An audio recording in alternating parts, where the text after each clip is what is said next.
A week ago, singer-songwriter Kelis made a claim that her song was used without her permission and accused Beyonce, Chad Hugo, and Pharrell Williams as the culprits of using her song without permission.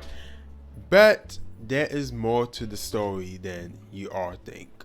In this video, to the best of my ability, I am going to be discussing this topic while also talking about a few other artists who have been in bad record labels. I'm going to be talking about this and more on this video. Enjoy.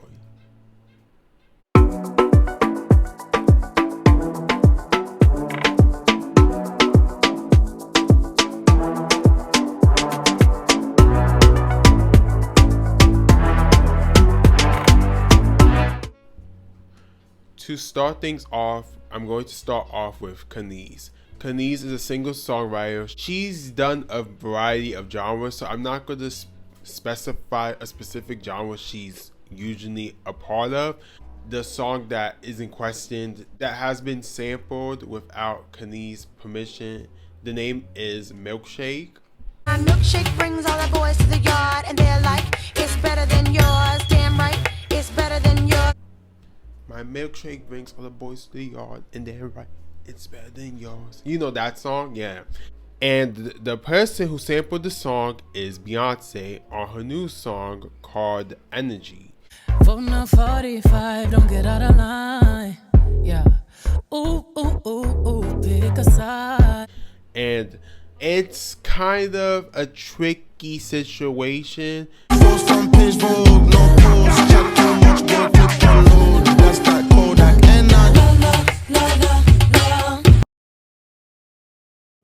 In a way, Beyonce had a right to sample her song because she went through Chad Hugo and Pharrell Williams, and they both made the song together, and they both recorded the song with Kelis being the one to perform the song. Another thing, Kelis is not credited as a writer of the work, which is Williams and Hugo, nor the copyright holder, Virgin Records, which is owned by Universal Music Group.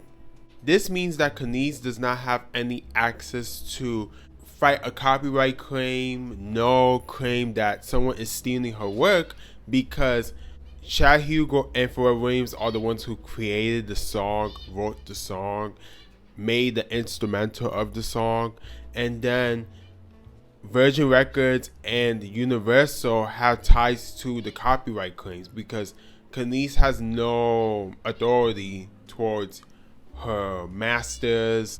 In a Guardian interview in 2020, Kelis alleges that she, Chad, and Pharrell were going to split the thing 333. And by the thing, she's referring to her masters. I do wish that Kelis does get her masters, or at least some of her masters, because she deserves it. I already know Beyonce cannot do anything about that. That is between Chad Hugo, Pharrell Williams, and Kelis. They all three have to fix the issue.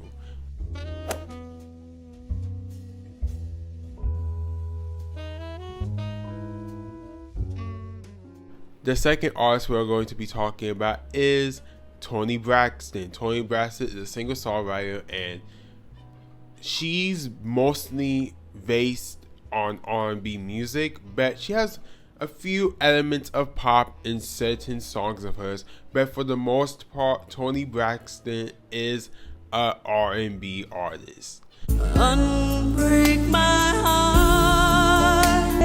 Back then, she had to do 2 bankruptcies. Yes, 2 bankruptcies. The first time was on January 1998. The singer-songwriter sued her record label, Arista Nefas, to terminate her recording contract. After weeks of failed negotiations, Toni filed for bankruptcy. Bankruptcy 2. Toni had a health scare in April 2007 after falling on stage at her residency. 3 years later, she filed for bankruptcy. Long story short, she fixed her bankruptcy case in 2013. Yay to Toni. I'm so happy for her for fixing her situation because I know this stressed her out. And in case you guys do not know, Toni Braxton is diagnosed with lupus, and lupus is a major disease. And for her to continue making music while battling this disease, this horrific disease, it's very motivational, and I'm thankful that she's on a better pathway now, and then she has the support of her children and her family, and yeah, I'm happy for Toni overall. Number 3, Tinashe.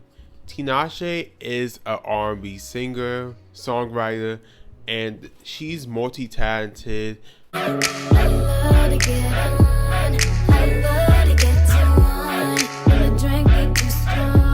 She had issues with RCA Records, which was her former record label, and they did her dirty. They wanted to censor her and control her artistry, and she allowed it for a couple of years until she finally was fed up, and then she ended up going independent. Her former record label wanted a specific sound and hit for Tinashe. In the Face article states, her former record label wanted a specific sound and hit from Tinashe. In the Face article states, the 26-year-old released her follow-up, Night Ride, in 2016 as a hardcover that she says RCA didn't support. When Joyride came out, I was like over it. I felt it poisoned that entire project.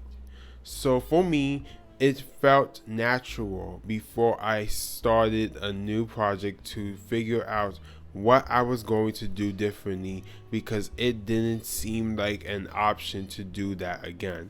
I just couldn't do it. Reading Tinashe's testament, it made me felt bad for her.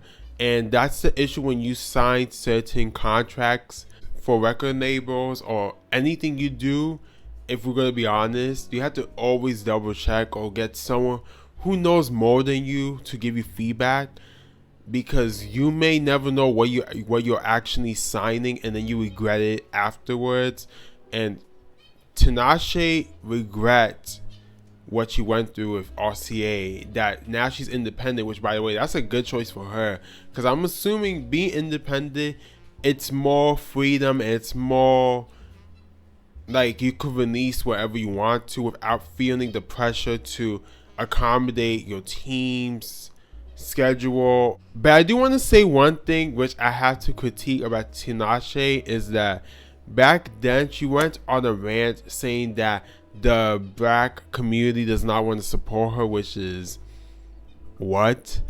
And that was during her peak when I think 2 On was becoming popular, and a few of her other songs. Of course, it wasn't major hits on the Hot 100, but it's the entitlement, because Tinashe, being a person who is desirable, and on top of that, she's mixed race, and we all know there are a lot of mixed race artists who are popular, especially mixed with black artists like Tinashe, whereas people who are brown to dark skin with 2 black parents do not get the equal opportunities as a Tinashe or a Drake or a J. Cole or etc. And of course, we all know that now it's kind of different. Now it's like a variety, but we're going to be realistic when it comes to like women representation in the industry. It's mostly biracial and or mixed with black women representing black women, which is a problem. And on top of that, Tinashe got to get support for also her white audience too, because she is half white. And then if anyone who's a person of color want to support her, they got support too. So she gotta be mad at everyone, not just the black community. The final artist is Mase.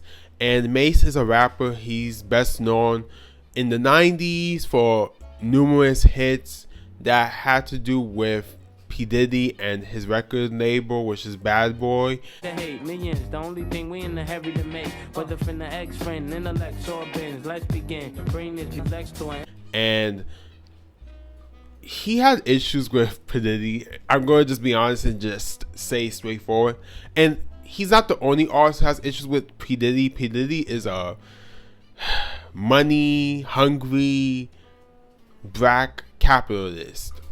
That's the truth. And I believe Mase on his critiques about P. Diddy alongside everyone else who has a critique about him when it comes to him hoarding wealth and keeping it to himself and his family. Mase was signed to Bad Boy Records and did not receive proper pay. In 2020, he called out Diddy after his Grammy speech on equality. He also claimed that Diddy still owns his publishing from 24 years ago, for which he paid him $20,000. $20,000. The whole situation between Mase and Diddy does not sound right to me. I felt bad when I found out about this, but then again, I wasn't that surprised. And Mase, he deserves his money from back in 1996, alongside other fellow Bad Boy prodigies. They deserve their money too. And then we're going to lead to the next segment, which has to do with this controversial article. Black music executives have to be honest about lying. The article was written by OK Player. I don't remember the exact author of this article. All I know is that I'm going to read it to you guys, certain parts of the article, because this is a very important critique. Meek Mill called out white record label executives for giving out slave deals to young black kids in 2020. Then, Sauce Money, Kelis, and Mase called out black executives for their bullshit services too. The OK Player article states, while Diddy, Jay-Z, Pharrell, and other black millionaires toast two black excellence at Rock Nation brunches, many of the artists who helped them along the way are starving. The article proceeds. And today they treadily prey on the same sentimentality with phrases like black excellence and representation. But those buzzwords are hollow and steeped in hypocrisy. Any black labor executive who's made millions from the music industry is complicit in its exploitative machinations. Black excellence can't merely be about putting a black face on racist practices. Any true progress in the music industry begins with black executives acknowledging that they're just as guilty of stifling black artists as the white institutions they point the finger at. Aha! Exactly. This article states exactly what I'm talking about. And of course, I was talking specifically about P. Diddy, but the same thing could apply to Jay-Z, Pharrell, and other powerful executives who have been called out for being a hypocrite. Yeah, that's the best way to put it. A hypocrite and capitalizing on their artists without giving them the right compensation. And of course, we all know there are contracts, this and that they signed willingly without knowing more details about what is actually going on within the contract. But once again, there are certain things like that do happen. Like some people do not fully read it, which in a way it is their fault, but that's not the point. Some of them are younger, they'll get certain things, then they don't know about the industry, or some people, they just start during the time that was the right thing for them. Music is like a huge factor in our lives, and it's huge to these artists, so they deserve their compensation for the music. We are going straight to the outro because I think I said everything I need to say for a concluding statement already. Thank you so much if you made it this far in this video. I appreciate you. Be sure to like this video. Be sure to share your comments in the comment section because I would like to hear everybody's opinions. Also, I did not forget about the Rosalia video. Best believe I did not forget about the Rosalia video. The Rosalia video is going to come out. I just don't know when because I need to thoroughly research and I actually need to listen to her music because I've only know a few of Rosalia's music because I heard it from like a neutral person around me. I want to make sure that I accurately give valid critiques before I just talk in that video. We definitely talk about Rosalia, best believe. I just don't know when. Thank you and peace out.